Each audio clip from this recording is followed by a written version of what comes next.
when you are coming at people from an ungrounded, dysregulated state, and you're trying to speak or communicate with that state, what they hear is not the words you're saying, is the state you're in when you're saying it. So what you actually want to communicate will get lost in translation. Hello, my dearest entrepreneur friends. Welcome back to another video. This video is going to be all about how to be a grounded, emotionally intelligent, and contained communicator. Okay?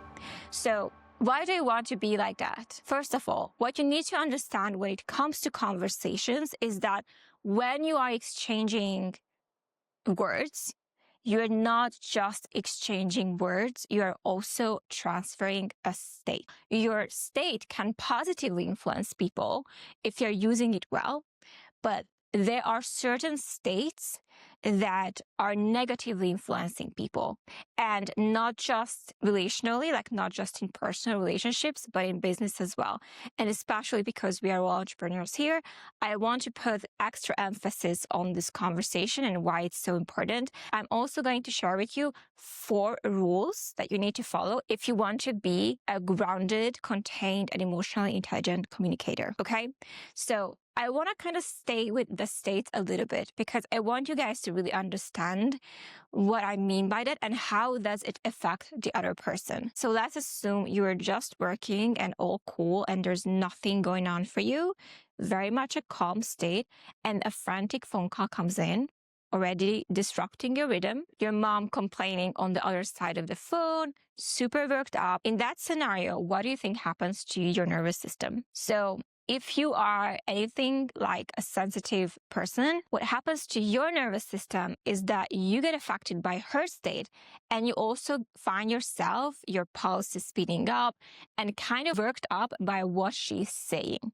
And also at the same time, now what's end up happening is that you're not only listening to the words she's saying, but you're listening to the words she's saying, you're trying to manage her by co-regulating with her in real time, at the same time regulating yourself so that you in your calm state can retain calmness while she's ranting on your phone for you. Now, if you're someone who has grounded and contained energy, what's end up happening in this scenario is that people can come at you with dysregulated states, and you would be able to absorb that and not let it affect you. So it's almost like you are absorbing a shock, like someone is touching the water, there's ripples, but underneath the water is still.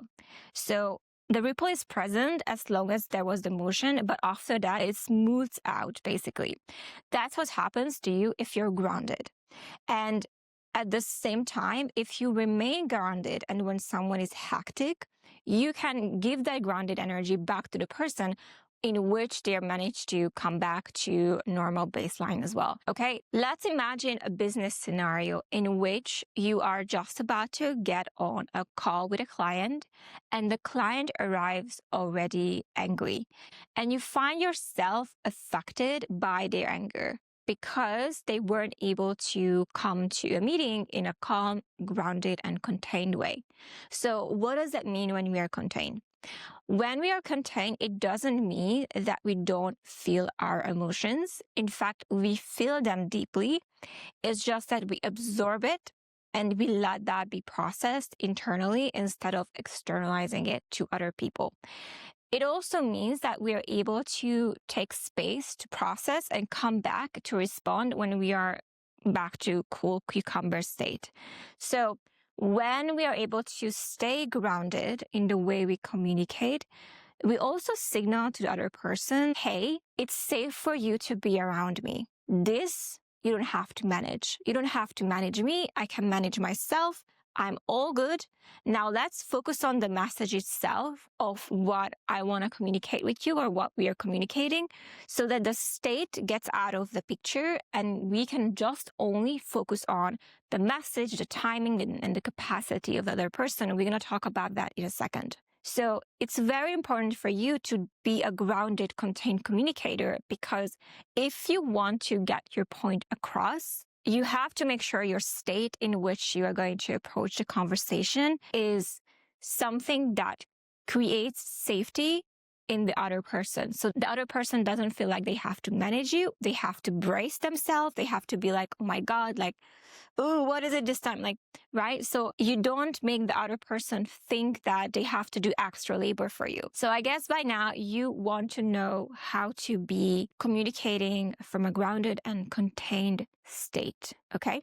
So the very first rule for you to be able to communicate in a grounded and contained way is when the emotions happen, when the storm happens, you pause and you don't speak.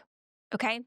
So when I'm in the storm of the emotion, when I'm all worked up and I'm all being affected, and this just happened right now, I'm taking a beat and I pause and I process. The second rule is to actually reflect and process what those are.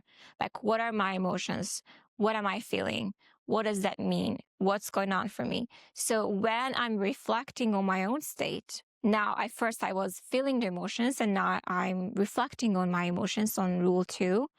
Then I can also, at this state, validate my own emotions. And this is key. So once I'm in this state of, let me reflect on what just happened, I felt it, processed it, and now I'm reflecting on it.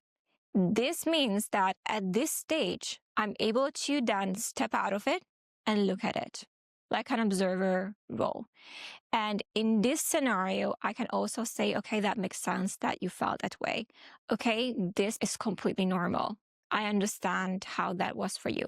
So I'm able to draw the conclusions. Now, you might be thinking, okay, that's cool. Maybe it's time to talk, but no. The third rule in communicating in a grounded and contained way is the other person and their capacity and receptivity. So for example, let's assume I want to talk to my sister and I felt my emotions. I kind of reflected on them and I think I'm ready to talk about what just happened. What ends up happening is I need to see if she's able to hear what I have to say. So if I talk to my sister and I just call her out of the blue and she's mid-work, and I have all my findings, I'm ready to kind of tell her all about it, but she is not in a state where she can even be receptive of what I'm saying because she's focusing on her work, she's completely elsewhere. Then no matter how much pre-work I was doing, it won't land because she cannot possibly be in a listening receptive state. So this is very important. And this is where a lot of people make mistakes. Getting the state right is very important. And also you need to adjust what you're saying to the capacity of the other person. And for that, you need to slow down and actually attune to the other person. This is very funny because it happens to us all the time. But sometimes I would have a conversation with my partner. I would notice his attention drifting and I would stop speaking. And actually, I would stop speaking and I would just sometimes leave the room and just go on and do my own thing. And about 30 minutes later, my partner would be like, hey, where did you go? Because he got sucked into his work or something and he haven't noticed that I noticed that he wasn't there with me anymore. And in that state, I'm not going to speak like, what's the point? Like, I don't want to broadcast. Like, I want to have an exchange with the person that I'm talking to. And if I'm noticing that they don't have the receptivity to hear what I have to say or be present with me, by all means, I'm not wasting airtime. This is energy for me. So I'm good. I'm good to walk away and come back to it when he has the bandwidth and the receptivity level to hear what I have to say. You have to also kind of understand the capacity of the other person. And, this is also like smart way of communication in terms of the words that you're going to use, the phrasing, how you're going to help the other people understand. Are you going to use examples that that would enter them so they understand you? Like, I think those are all like finesse in these terms, but just make sure that at this state you are understanding and attuning to the other person so that you understand when to speak and when to maybe find another person or another time. Okay? Very important. Now, rule 4 is speak. Now that you felt your emotions, reflected on them, found the right time and the receptivity with the person that you're going to talk to, fourth is that you actually need to now speak.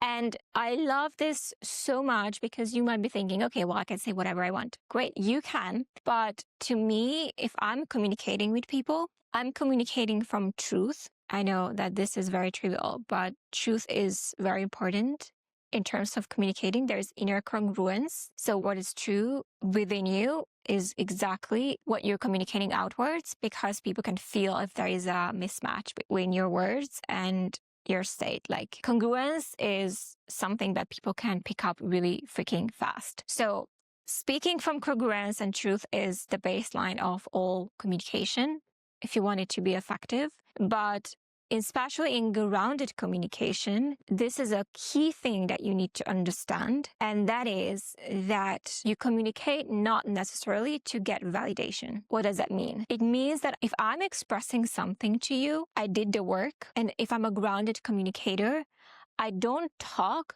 so that you validate me, so that you give me a solution, unless I specifically am looking for an advice in which I can preface like, hey, I am curious to know what you have to say. That's cool. But I'm not seeking validation. And that makes the exchanges an exchange of perspectives. That's what I love the most, that I'm communicating in a grounded and contained way. So I'm also speaking for my truth. I already validated myself. I'm good. I don't need you to validate me. I'm just sharing my findings with you. And so you can share yours. And I'm here and open to hear your perspective. This is also very important. I'm not trying to change the other person. I'm not trying to change their viewpoint. If you are a grounded communicator, you don't want to change the other person. You can be with the person. You're just able to be with them, sit with them, and hold space for them, because your nervous system is not going to be spiking over what they're saying, because then if they ground themselves and you are both grounded, there's literally zero management needed. So you can just focus on the conversation itself. And also you can come open-minded, curious, to then want to understand them better. And I would also say that maybe tolerant would be a really good word for this, because I can take our differences. I enjoy our differences. So you know how you learn about yourself through validation or contrast? Like, I enjoy contrast a lot, because it's by contrast of me talking to different people and us being grounded, contained, emotionally intelligent communicators. I feel how we are different and I celebrate that. Like, I can see how I am different compared to you, but neither is good or bad. It's just different. So there is space for you to be who you are, and there's space for me to be who I am. And we don't have to manage each other's emotions. We are all both A-okay, complete. We can just come together and have an enjoyable exchange of a conversation. Inside of the Human to Human program, we talk a lot about creating emotional safety, creating an environment where people feel safe around you in your leadership. So if you're curious about the program, you can drop me a message, or you can sign up for the waitlist I'm going to put the link in the description or the comments wherever you see it, and you get notified when we launch, okay? Thank you so much for watching or listening to this one. Good luck.